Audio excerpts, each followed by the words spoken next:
Okay, good evening, everyone. Welcome to the Midtown Scholar Bookstore. My name is Alex. I'm with the Scholar. We're delighted you're here with us, and we hope you enjoy this evening's event with Cassandra Khaw and Tara Stillians-Whitehead. Before we get started, just a couple housekeeping notes as always. First, we have many tickets available for many exciting events we have planned for this summer, including appearances from Joe Piazza, Hannah Nicole Mayer, Joe Lepore, and we are almost ready to announce the Harrisburg Book Festival this fall. Please grab an event postcard as you leave and stay tuned to our social media and newsletters so that you never miss an upcoming author appearance or the festival announcement. Second, you have in your hands, or most of you have in your hands, a deluxe first edition copy of The Library at Hellebore. If you'd like to get your copy signed and personalized, we'll be having a post-event signing with Cassandra, and we do have additional copies of their books available for purchase up at the cafe. And a reminder that every purchase supports the author, the bookstore, and our ability to continue running these events. But at this time, I have the honor of introducing our speakers this evening. Our interviewer is Tara Stillians-Whitehead. Tara is a writer and filmmaker based in central Pennsylvania. A 2024 VCCA and SAFTA Fellow, her writing has been nominated for the Maya Angelou Award for Fiction and the Aspen Awards Words Award. Author of 3 books of fiction and hybrid text, her essay, The Mother Must Die and Other Lies Fairy Tales Told Me, first published in Fairy Tale Review, was included as a notable work in Best American Essays 2022, edited by Alexander Chi. She's assistant professor of film, video, and digital media production at Messiah University. Of course, our featured author this evening is Cassandra Khaw. Cassandra is the USA Today bestselling and Bram Stoker award-winning author of The Library at Hellebore, Nothing But Blackened Teeth, The Salt Grows Heavy, Breakable Things, and co-author of The Dead Take the A-Train with Richard Kadrey. They are an award-winning game writer as well. Of course, we're here to discuss Cassandra's new dark academia horror novel, The Library at Hellebore. I've got to read this one blurb from Olive Blake, which is it's just the best. Khaw has the swagger of a motherfucking rock star. I'm not being cute. This is the punk rock, eldritch god, carnage-fueled battle royale dark academia that makes partial decapitation look like an amateur sandbox. The Library at Hellebore is more metal than I'll ever be and too cool for most of you. You've been warned. End quote. It's an honor to welcome Cassandra and Tara to the Midtown Scholar Bookstore, so without further ado, please join me in giving them a very warm Harrisburg welcome.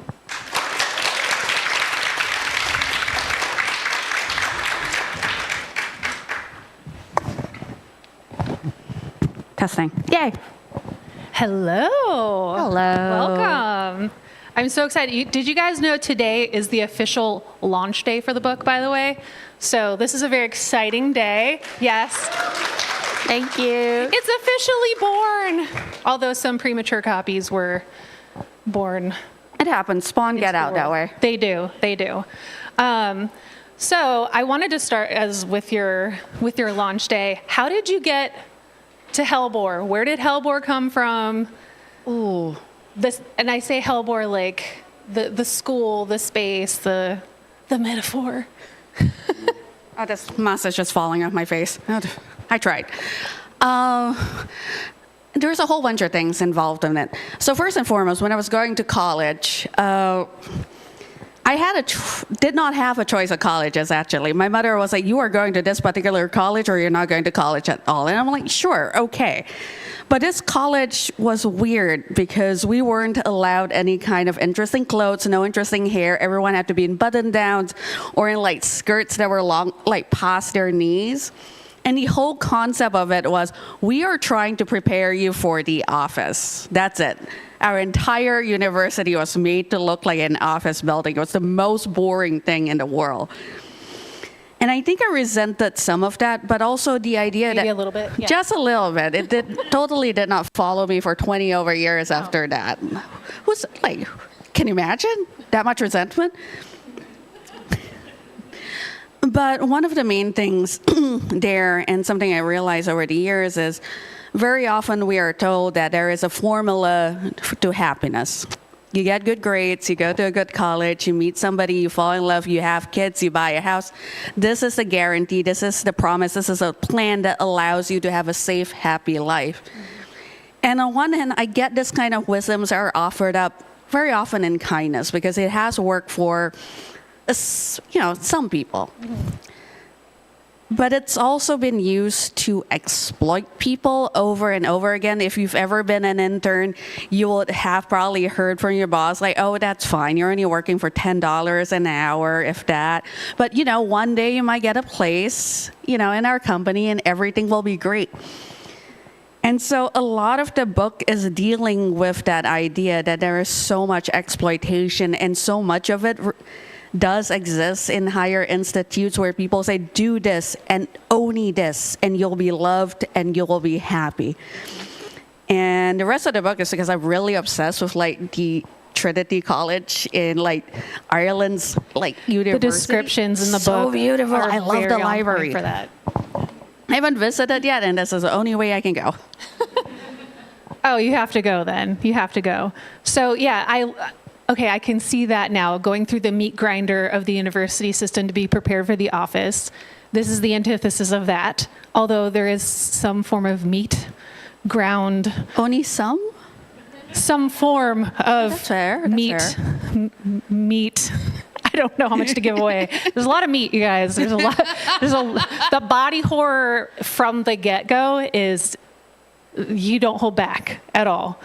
And I saw just a lot of meat while I was reading, human meat. But I thought it was really interesting because the meat, the idea that you're dealing with monsters on both sides, the faculty and the students, in this space where instead of preparing people for a life of happiness, well, in a way preparing them for normalcy, they're preparing them for dinner in a way.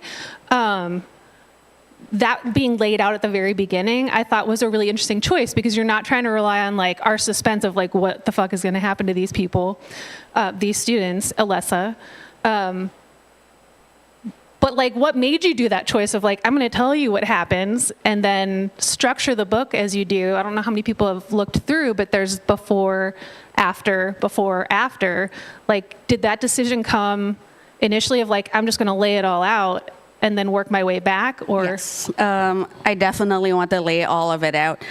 I think in large part because the idea behind the book is very often we are afraid of the idea of being cornered, of running out of choices.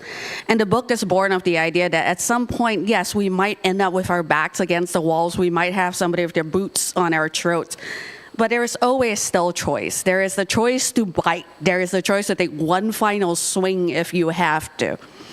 And sometimes the most terrible thing, there is still a very terrible choice at the end of the day that's available to all of us. We can choose what we die for, what cause, what we love enough to sacrifice ourselves for.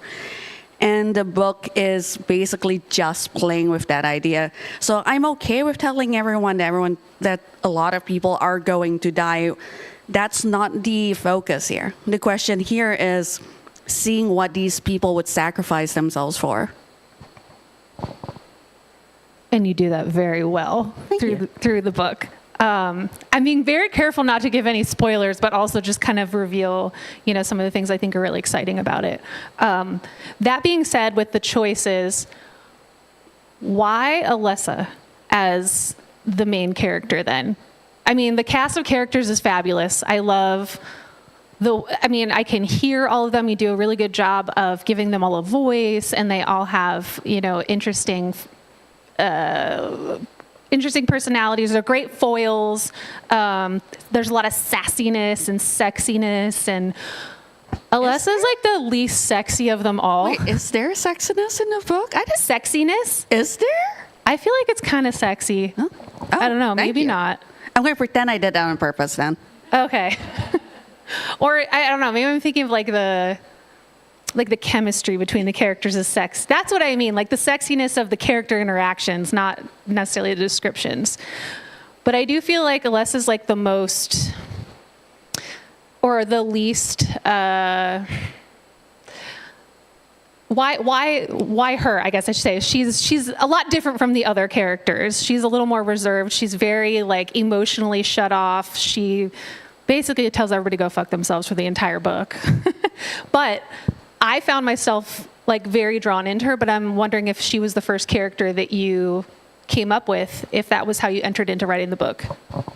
good either. She really was the first character I came up with for the book. And I think with her in particular, what I wanted to do is explore what happens when empathy and connection and friendships are forced onto somebody who has none of the tools to process any of it and to like respond in a coherent way. And I think by the end of the book, you do see that she has developed a certain love for the people around her. It's just that her toolkit still only consists of murder. That's the only thing she knows to do, but this time she's murdering for a better cause than other times. It's a very gory book. Do not eat it with dinner. There's a lot of meat, but not with dinner, okay? Well, technically, one of them provides meat for dinner. That's true. That's true. I'm also just thinking of the way the faculty are described and they become the big meat brain monster looking thing. That's not giving too much away, right? Like if I'm trying not to give away. I think that's in like the second chapter. It's the second chapter, so we're good. Also, it's one of 5 books. You know people are going to die and they're terrible, awful monsters. So, I mean, you could take these characters and put them, well, some of them in a different genre. Like, what is it about horror fantasy and this being now like in the space of dark academia? Why the thematic ideas and plots? Why in this specific realm and not like literary fiction? Like, what is it that's so awesome? And you awesomely work within the craft. Like, what is it that draws you to this? To horror in particular? Yes. So I grew up in Malaysia, and there was this one writer who described it really well. He said that there are more ghosts in Malaysia than there are people. And I grew up soaked in horror stories, in stories about spirits and legends and hauntings and you name it. I've heard of it before. I was like age 12. My parents were also obsessed with showing me like horror movies. I think I watched John Carpenter's The Thing at 8. They wouldn't let me close my eyes, so that broke something in me very badly. But that said, Malaysia is so haunted. We have something called the Hungry Ghost Festival every August. It is believed that the ghosts are allowed to return to the world to just, visit, occasionally get up to shenanigans, but generally just chill. Like the Chinese hells they're pretty cool. And one of the things I remember growing up with were the gatais, and there were enormous stages that were erected in every single neighborhood. And it's kind of like this, except the front row, all of the seats would be red. No one would sit on the red seats, but you could chill in the seats behind. And they would do variety shows and singing and dancing and everything. Except that it keeps going. At 4 a.m. in the morning, you will still see people on stage talking to the emptiness like it's a full crowd. And it's because these performances were never intended for the living. They were always meant for the dead. It's just that the ghosts are nice and are, willing to share, that's all. And so when you grow up that way, when you're exposed to so much horror, to so much of the supernatural, it's hard to separate yourself from it. So that's the main reason I always find myself playing in that space. That and I really, really wanted to be a forensic specialist as a kid. And my mom was no child of mine will play with corpses. So I wrote about them instead. You write about them in great detail in this book too.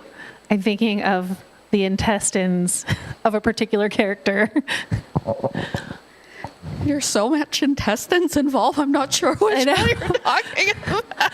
I'm thinking of the kind of soothsayer character. Yes. Yeah. Okay, so culturally, that's where a lot of it comes from.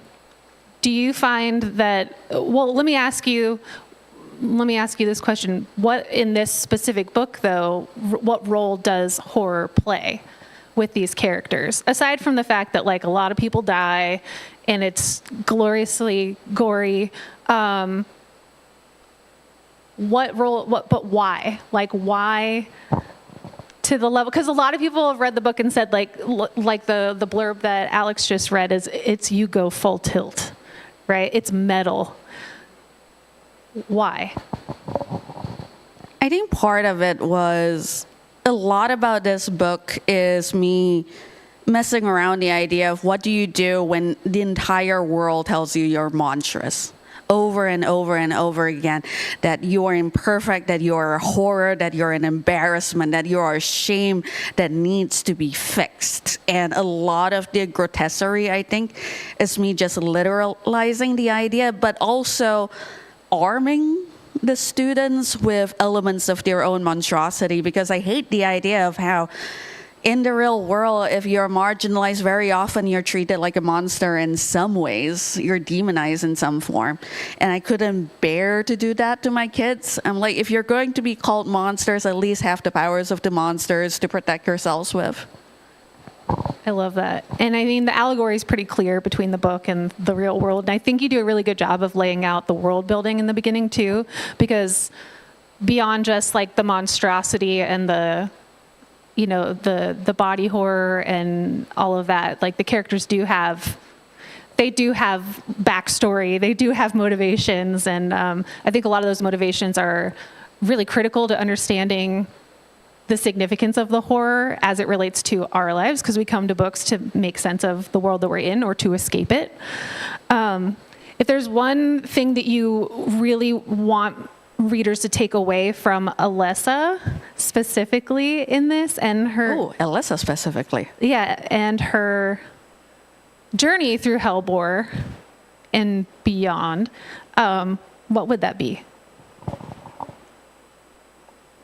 I think this was going to be like surprisingly sentimental, but at the end of the day, the universe we live in is such a brutal, bleak place. We are just small blips of light, and everything we do in life in many ways is a distraction from how absolutely terrible and horrible non-existence is.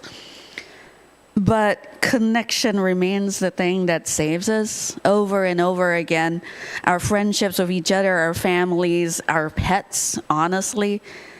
But not just that, it is that connection that reaches across space and time. Every piece of art that exists, everything in the museum was created by somebody who was like, I need someone in the future to know this person was loved or this feeling was experienced. And they're just ghosts reaching their hands out for you. And it's weird what kind of society we've built and the kind of beauty we've created as a result of that desire for connection. And I think Alessa starts the book not wanting any of it, but eventually recognizes there is no power greater than that. I want to say love, but that's a little bit cliched. Connection, I think, works better. We need each other as human beings. And I feel safe to say that the book is not about traditional love. It's not about... No, it is not. Okay, I've asked you a lot of questions about Alessa, but like, who's your favorite other supporting character? Or like maybe two, and why? I love the librarian. Oh, yes.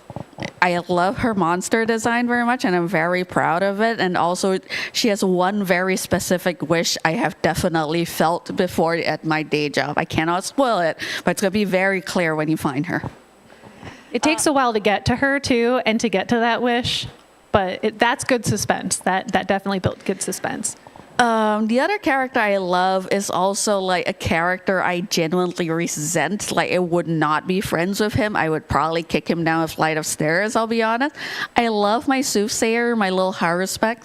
So if you don't know about us, there is a form of divination that involves like looking into entrails. So I'm like, what if you look into your own entrails? What if you do that divination on yourself? What if? Like, why kill a poor, unfortunate animal or a person who did not volunteer for this? Why not do it to yourself? And I'm like, wait, no, stop. Technically, if you do it to yourself, you can do it once and that's it. So he became an immortal who was really, really obsessed with divination, and he would just kind of gut himself constantly to look at the future. And I really enjoyed writing that because it's funny in some ways. And also because I think he embodies the idea that like Sisyphus, we must imagine Sisyphus happy or there's no point to any of it. And he is clearly that. When I first read that about him, like reading prophecies from his entrails, I was like, is he dead now? No. And then, yes, just the sort of like... He's kind of cheerful about it. Kind of. But also, he's got another fixation, too, on another character. Yes. So, yeah, very complex. Oh, so those are like your two favorites. Who? Admittedly, the second one is really mostly because I like torturing him. Okay. He can still be my favorite in different ways, right? Who do you think is the most misunderstood? Rowan. Definitely Rowan. Without giving too much away, there is a really obnoxious secondary character. He's like the main male protagonist, I guess, and he makes the worst possible jokes. But for reasons I'm not going to spoil, he has essentially been touch-starved his entire life. He has never been the subject of a hug or a kind touch. And so I think a lot of readers have encountered him and they're like, oh, he is so annoying. Why does he say the things he does? And I'm like, that's because he's tried to make up for the fact he's never been hugged. And like, if he pretends he doesn't need it, it'll allow him to survive. I found him annoying, but I also saw his evolution, again, through the lens of Alessa and her own aversion to connection. And so at first it was very unlikely when they became friends, or when they meet, I guess, and their first significant interaction. But I think that the way that you evolve him through the novel shows his misunderstanding. Like we can see why he performs the way he does with the jokes, like you were saying. And I like that you play with that lighthearted. He makes a lot of jokes based on like the crappy stuff that happens to the characters, people dying, etc. A lot of like teenage boy sex jokes away also. But I think that you sort of reveal him through the end and as he evolves in a way that a lot of the characters that way too. Cute. I did want to ask though about the before and after and choosing, because we had talked about like obviously why you're going to lay out and you find out just by reading the back cover that the faculty during graduation, their plan is to eat the students.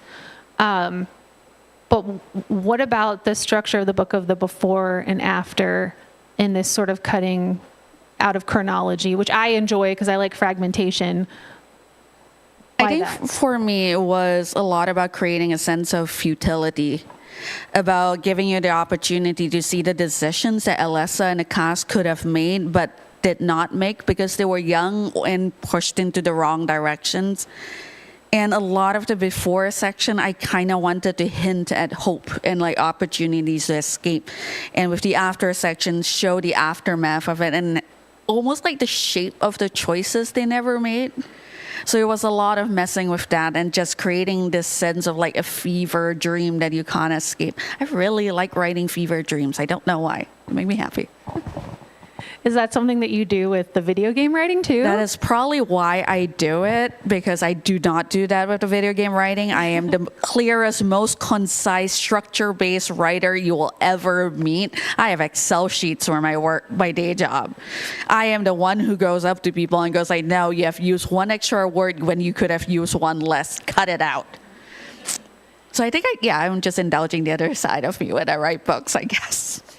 They were telling me earlier that they're like brought in to put out the fires, brought into a game where it's like, okay, we're stuck or this isn't working. And so when you do that as your day job of putting out the fires, you have to indulge otherwise. I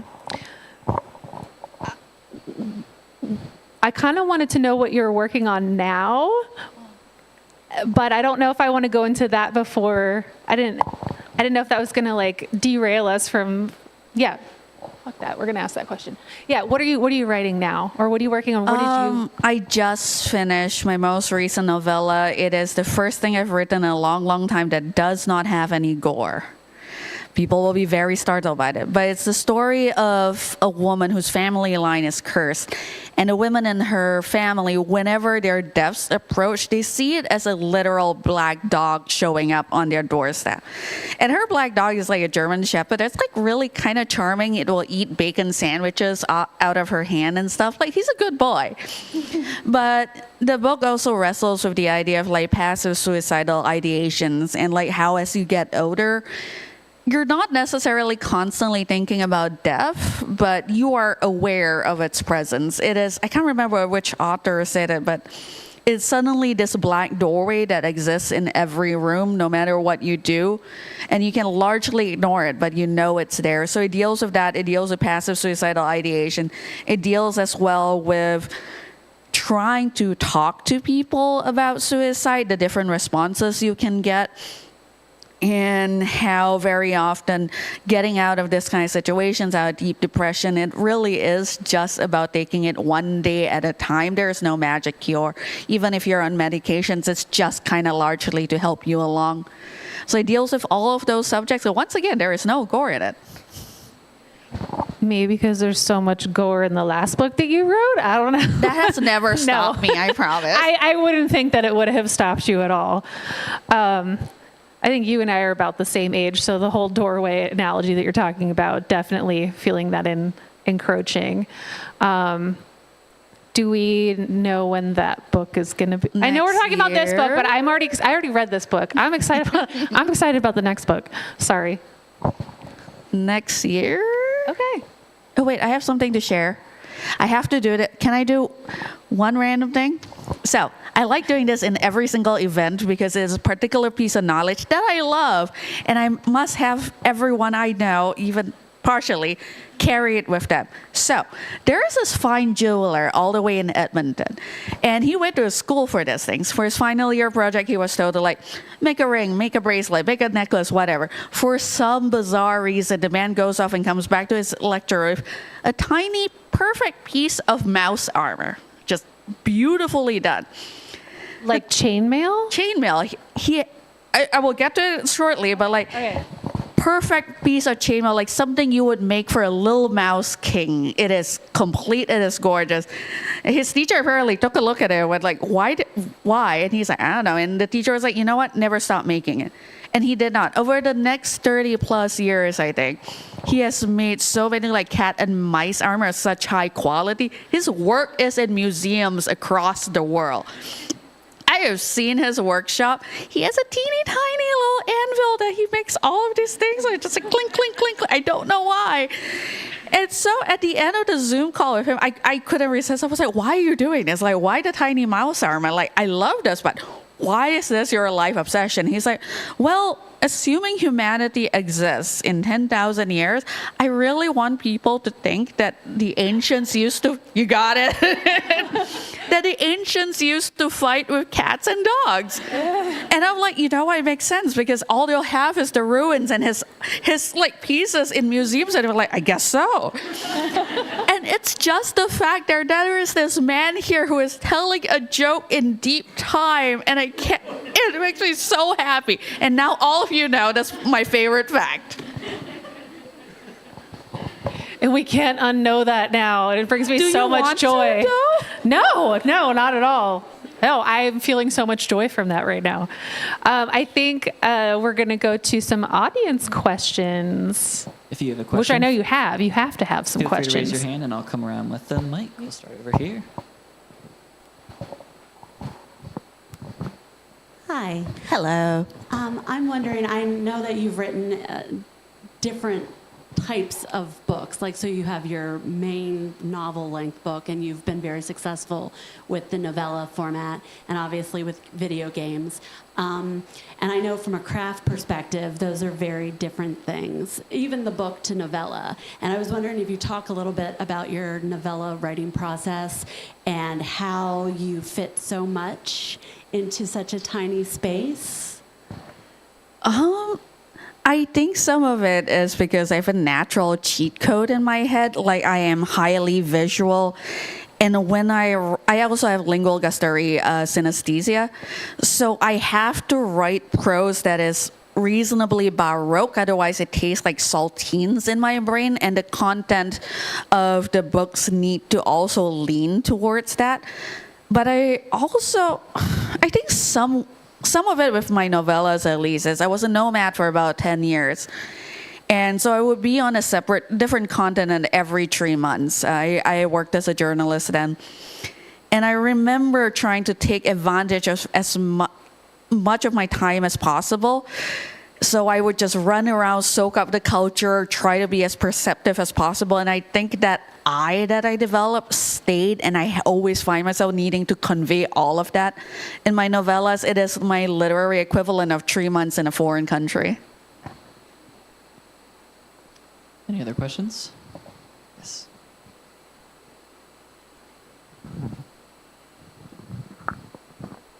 Hi. Hello. Question is, what death in the book changed the most from where you started with it to where you ended up with it? I want to know. I want to know that too. Oh shit, I have to figure out how to do this. Spoil it. I can't spoil the book. Oh God, you can tell I'm thinking. You've read it? I haven't. So you've read it, so you will know the context.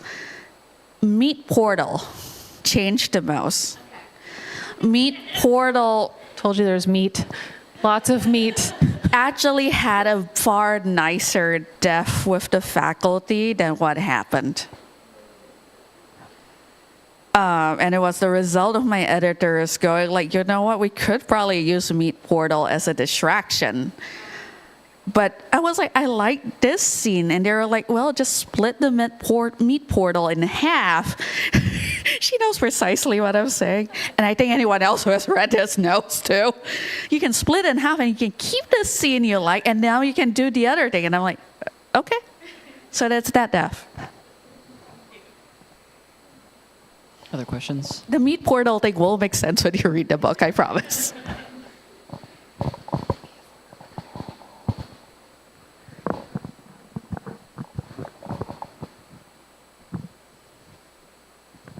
Hi. Hello. Way over in the corner over here. So we talked a little bit, I guess, about the kind of the theme of the book and where you're coming from with this, like, going from the university to the day job and the grind, so to speak. But I also wanted to talk a little bit about like the innate queerness of body horror. Because I see that a lot in LGBTQ literature, and I wanted to talk about what that means to you and what, you know, that aspect of the body horror choice and kind of leaning into like almost a my body, my choice sort of approach. I love that question. I gotta think about that one for a second. I think with me, and I think with a lot of queer horror, there's a lot of the exploration of the idea that, like, even if you're really cis presenting, it never quite works in like the larger society. Like, you are thinking about what earrings you wear, how you walk, your stance, your nails, your hair. And I think queer body horror very often is exploring all of those little minutiae and pulling it back a little bit. Like, I think there are a lot of big things in the world that we cannot fully process because thinking about it too hard will break our hearts. And going through the medium of myth and turning it into a story that you can tell someone else, it allows you to process it better. And body horror just fits as a metaphor because if you are queer, at some point in your life, somebody unfortunately will have told you that you were kind of wrong. So when creating something, why not double down? Why not accept being a monster and make yourself the kind of monster you want to be? Other questions? Have you ever read Jeremy Jerome Cohen's book on monster theory? I have not. It's so good. I mean, some of it's kind of snoozy, but it's like I think it's an anthology. But I thought it does an interesting job of talking about the monster escaping. Like, the monster always escapes because it escapes definition. And I always find that when I'm reading horror, fantasy, or anything dealing with mythology or monsters, that sticks with me. And in reading this book specifically, the escape, not the literal escape necessarily, but escaping the definitions that are imposed on the characters, escaping this situation of being basically imprisoned. Although not all of them are unwillingly imprisoned in the school. I was really fascinated by learning which characters, I won't say which, chose to be there and like researched to go there because they wanted to be normal, only to then be victimized, right? Like I thought that the idea of like escaping the happy ending, the again, the identities that are impressed upon the characters, even the characters' initial perceptions of the other character, like Alessa's perception of the characters, they're not who she initially thinks that they are. I kept thinking back to that, but it's like, again, it's not a great anthology, but I think there's like some good singers. And I have to pick it up. Maybe they might have a copy of it here. Actually, you could probably find, I'll send you a chapter from it. I'll send you the one chapter from it that I think you should read. It'd be interesting. I have a quick question. Yes? Could you talk a little bit about your horror influences, either in literature or movies? Stuff that kind of inspired you to, take up the genre? I'm worried about my answer to this. So I would not say I was really inspired by horror film aside from like John Carpenter's work in particular, and I guess Alien. Mostly, once again, I really, really wanted to be a forensic specialist, and I've spent a lot of my life accumulating a lot of knowledge about the human body, how it looks like when it suffered different kinds of diseases, when it suffered different kind of injuries.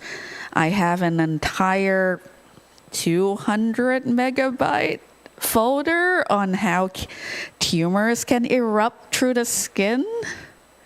So the inspiration, I guess, is the real world and my very morbid fascination with it. But did you see the substance? Yes, What did you think? it's adorable. It's adorable. I mean, Lots of plot holes, but I mean like the gore part. the story itself is like absolutely harrowing, but I thought the core was really adorable. Like just this stuff at the end, it was a really cute monster. Yeah. I felt like the director was trying to go beyond like yeah. Anyway, that's a whole other thing. But I was wondering if you'd seen. I'm like, oh, I wonder if they've seen that movie. Yes, if it has gore in some way, I've probably watched it at this point. But what about literary influences, like Alex was asking, or video games? I think if we're talking about literary influences very recently, it would probably be Stephen Graham Jones. He is the only person who has written anything that has made me need to go to the shower immediately after to scrub my skin clean of like the horror that I just experienced. The least of my scars has actually scarred me, and I have a really high tolerance for gore and horror. Really good book. I was going to say, and so you liked it? I do. Okay. All right. But I'm actually going to go into this a bit. But like Stephen Graham Jones also has really creative, but like really grounded ideas on like horror. My favorite of his books is Mongrels, which is about werewolves. And there's this one scene that is like buried in my brain. And the line starts with like, werewolves can't wear fishnet stockings. Something like that. And it's the most hilarious line. And I'm like, sure, whatever, this is funny. And he goes on to explain like, no, fishnets, because of how they're built, like, it starts out funny. It's a wolf with fishnet stockings, but when they transform back, the fibers stretch and tear and like crawl into the human body and starts like cutting its way through like flesh and organ and tendon. And half the werewolves who make that mistake end up like gnawing holes through themselves to escape the fibers of the fishnets. So it goes from really, really funny to, oh God, I could see that. You seem drawn to like horror and humor. They go hand in hand. Yes. I mean, joy and fear are like some of the most primal and fundamental emotions that exist for all of us, after all.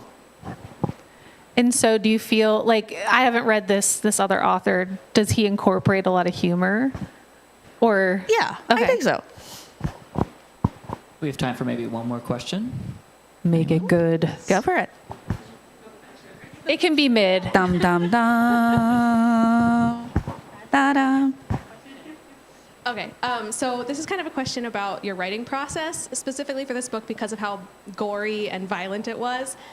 Do you plan it out? Like, do you know how people are going to, like, who's going to make it, like, what's going to happen, and, like, how people are going to die? Or is that something that you are, like, on the fly, like, you're writing it, you're like, oh, yeah, that's good? Or, like, do you plan it, or do you just see what happens? I plan a lot of it out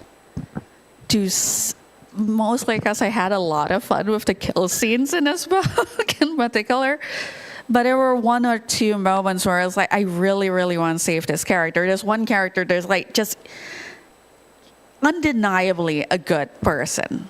And I desperately, desperately wanted to save their life somehow.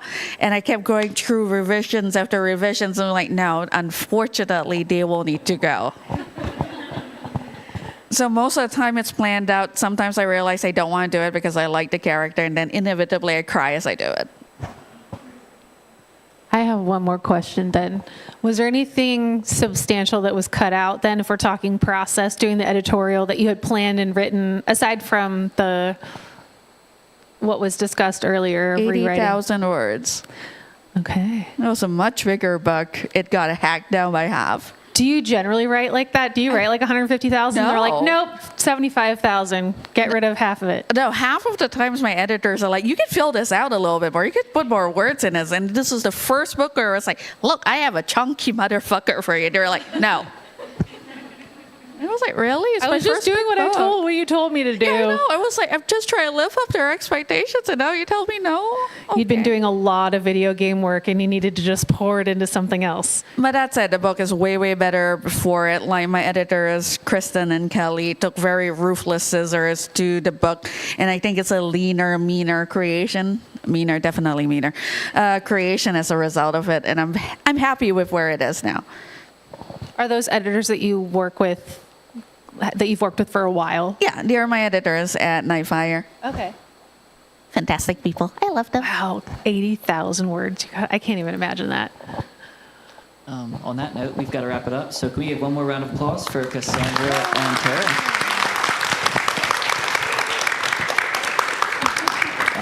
And happy is- book birthday. It is launch day, yes. Congrats to Cassandra. We're going to have a book signing over at this table here.